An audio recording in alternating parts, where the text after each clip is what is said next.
Hey Gordon, let's take a look at this new set of essays. This is the one about the advantages and disadvantages of traveling. Here's what you wrote.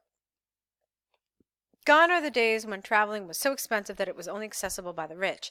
Now, thanks to the handy information as well as a cheaper flight as a result of the rapid development of globalization, traveling, especially during holidays, is gaining momentum among people as the pecuniary factor is no longer an enormous concern.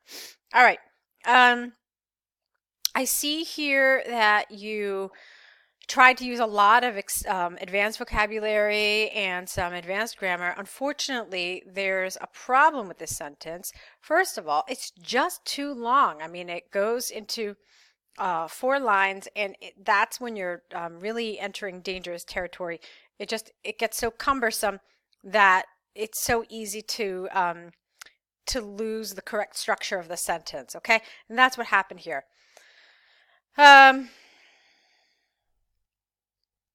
So let's take a look at it piece by piece. This made very little sense to me. What does that mean, thanks to the handy information? I didn't understand what you were trying to say by that. Okay. So thanks to something, and then as well as cheaper flights. And then I didn't understand what this meant either. How are you associating cheaper flights with the rapid development of globalization? Like, why are you connecting them, and why should we assume that cheaper flights are because of how fast globalization is happening? So that didn't really make sense to me either. Okay, so why don't we kind of just overlook this part of the sentence, since this is what's really creating some problems, and then we'll take a look at the second part. So traveling, especially during holidays, is gaining momentum among people as the pecuniary factor is no longer an enormous concern. All right, now that's okay, but what do you mean, especially during holidays? Do you mean like Christmas and Easter and things, that like New Year's perhaps, is that what you mean by holidays, or do you mean during people's holidays, meaning their vacation time? So if you meant the latter, it's probably more appropriate to say especially for holidays, for, not during, okay? So, however, this prevailing trend can simultaneously be a blessing and a curse, because you're saying simultaneously, okay? So the or doesn't work here. Thus, this essay delves into the pros and cons and gives a comprehensive overview of traveling. All right, that's fine. But as you can see, for an introduction, which is the examiner's first kind of impression of your writing, this is a paragraph that has a number of flaws in it. I mean, yeah, some of the vocabulary is good, but it is rather flawed. I mean, we've already spent about 3 minutes talking just about your introduction. So that's not something I want to happen, all right? I want your introduction to be a very good first impression, all right, with as few errors as possible. So let's move on. Paying a visit to other places creates a win-win situation, as it is advantageous to both travelers and the city's economy. With regard to the former, not only is traveling a haven for people to that doesn't make sense, because a haven is usually a place and traveling is not a place. So we have to rephrase this, okay? Again, it's a problem with vocabulary. You're risk-taking, and that's good. That's important. But so far, a lot of these risks have not really paid off for you. So let's look at that again. With regard to the former, not only is traveling, how about this, a respite for people to detach themselves from the hectic pace of city lives. It also adds a special flavor to their mundane work lives. Right? That doesn't really make a lot of sense to me, but let's see. And also, this should have been not city lives, but city life. But anyway, let's move on, because I was trying to understand what you mean, a special flavor to their mundane work lives. Through different experiences ranging from a parachute jump to chilling at the beach, these traveling exposures with a completely pace of life enable people to temporarily escape from their daily grind and recharge, which is conducive to their mental well-being. All right, again with the vocabulary. First of all, chilling at the beach is something, yes, we do say, but it absolutely has no place in an academic essay. It is absolutely 100% informal. So the problem is with the word chilling, okay? It's just really, really slang, not to be used in an essay. Let's see. And then there were some other problems too. So through different experiences ranging from a parachute jump, no comma, to relaxing at the beach, these travel, it's not exposures, that's the wrong word. These travel, I was going to say experiences, but you used it here, so clearly we can't.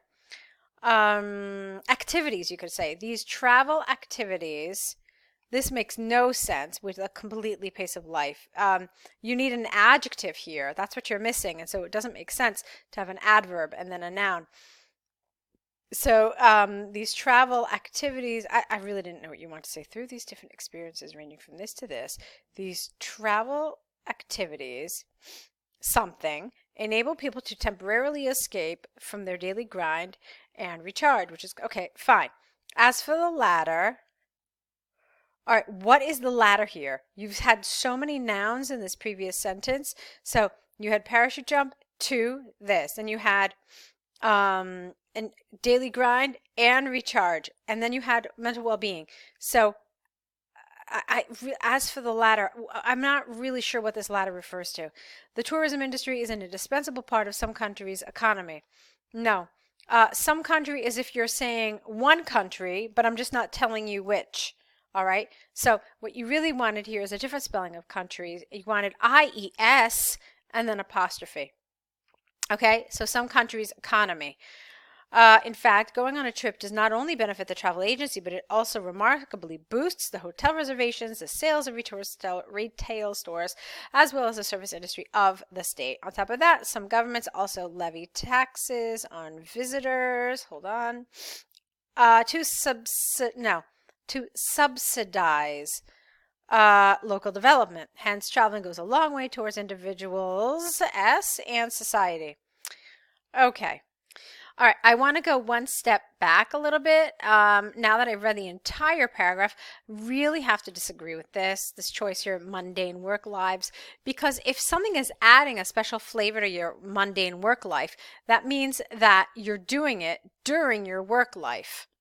Okay, so it would make sense if you could say, office lunches at the nearby restaurant have really added a special flavor to our mundane work life. Okay, so it's something that really enhances the day-to-day of your work life. So that would make sense, but it doesn't make sense here because clearly this travel is happening outside of one's work life. Okay.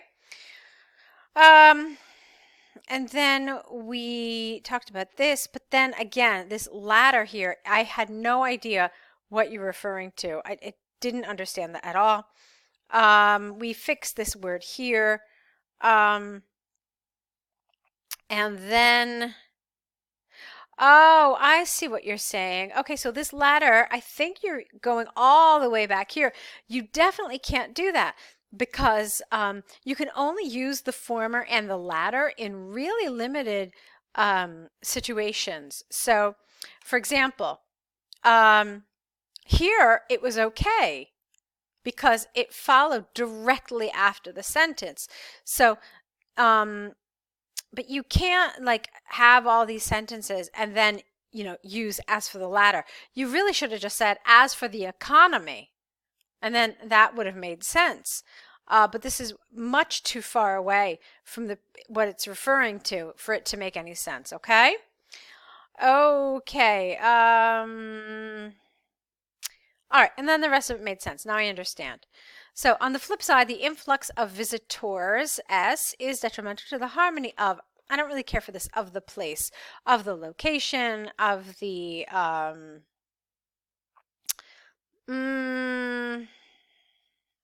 the location. One cogent explanation for this is that tourist spots are usually flooded with an inordinate number of sightseers, which causes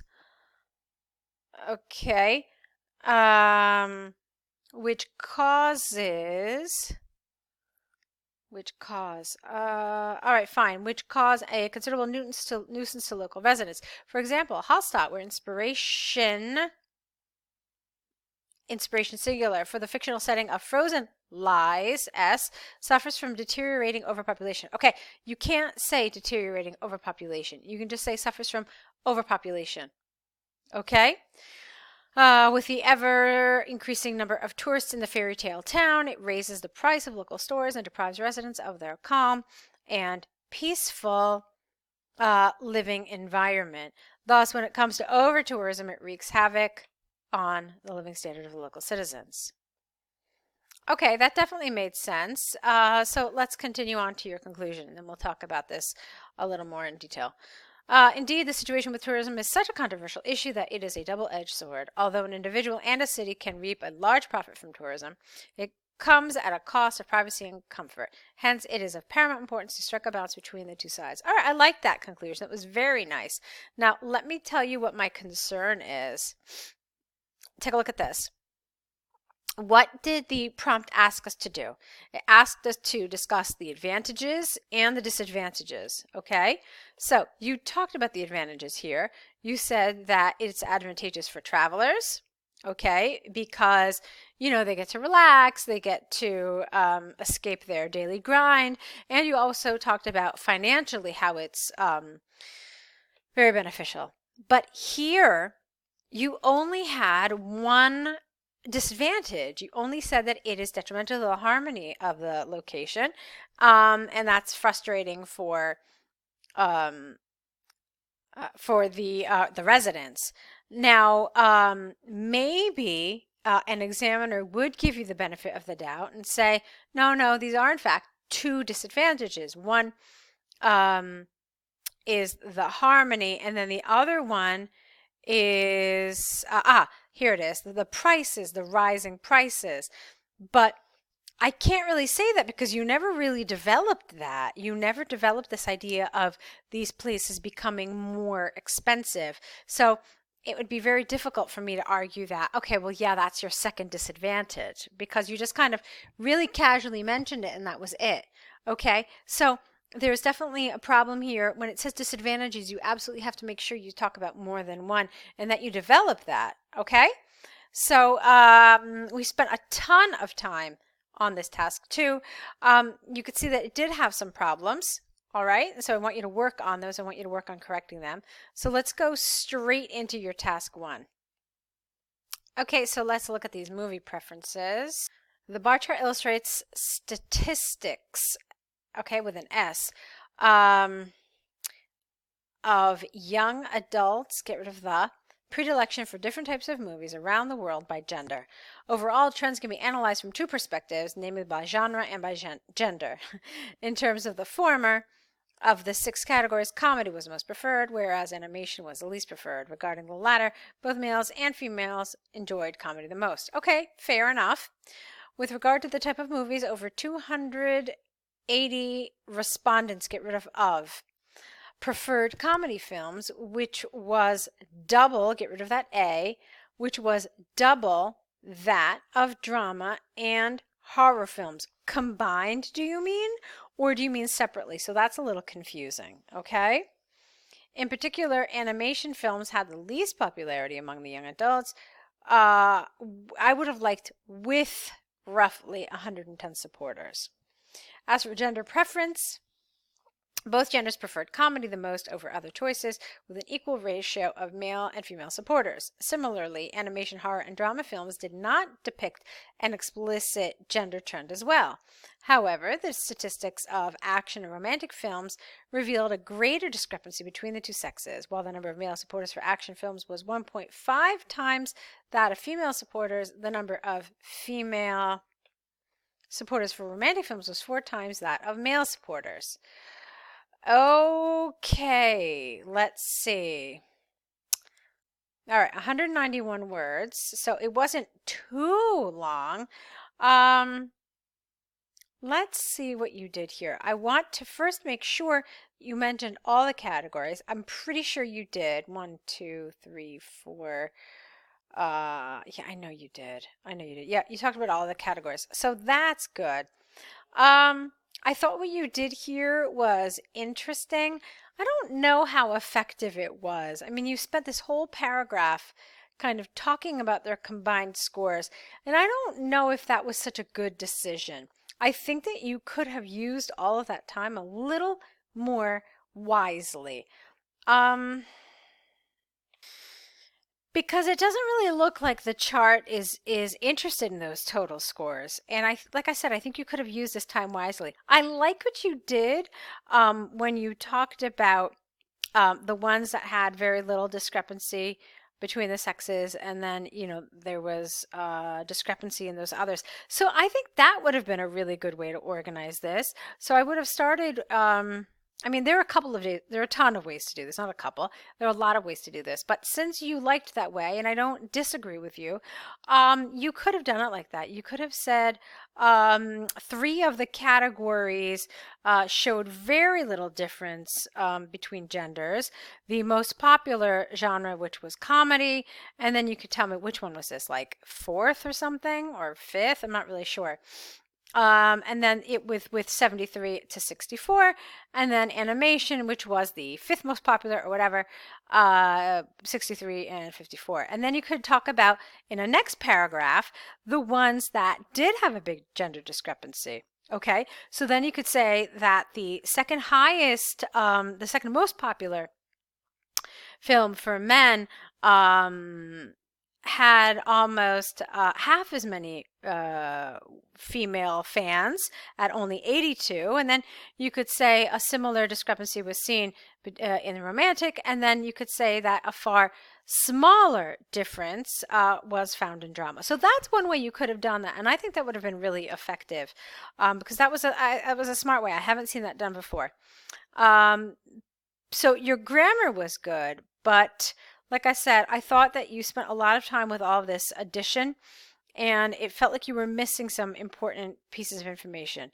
All right, so I know you're working hard. That's very clear. So now I want you to kind of take all this feedback and see how you can apply it to your next set of next set of essays, rather. So go ahead, get that started, and we'll meet back here with your next set. Good luck.